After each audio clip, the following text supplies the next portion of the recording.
Alors, avant de rentrer plus en détail dans cette formation et la découverte de CapCut, je voulais vous présenter l'écosystème de ce logiciel.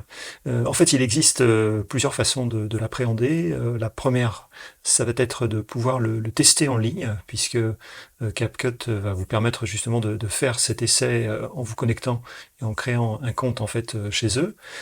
Et vous allez en fait vous retrouver dans une interface qui va ressembler à cela. Je vais écarter un petit peu mon écran, voilà. Une fois que vous êtes connecté, voilà, vous allez avoir un logiciel relativement complet, avec une timeline, avec une barre d'outils, avec un chutier, enfin tout ce qu'on va retrouver dans un logiciel classique de montage.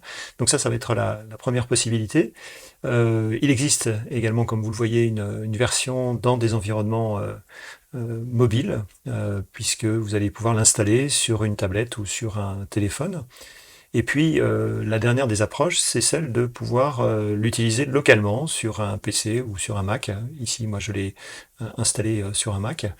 Alors, chaque environnement que vous allez choisir va forcément avoir ses avantages et ses inconvénients.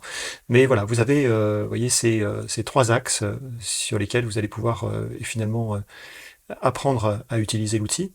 Nous allons parler dans le chapitre d'après de cette histoire de combien coûte CapCut. Est-ce que c'est gratuit? Est-ce que c'est réellement gratuit? Ou est-ce qu'il n'y a pas quelque part aussi un petit peu d'argent à donner à CapCut pour pouvoir l'utiliser? Voilà, rendez-vous dans ce chapitre d'après.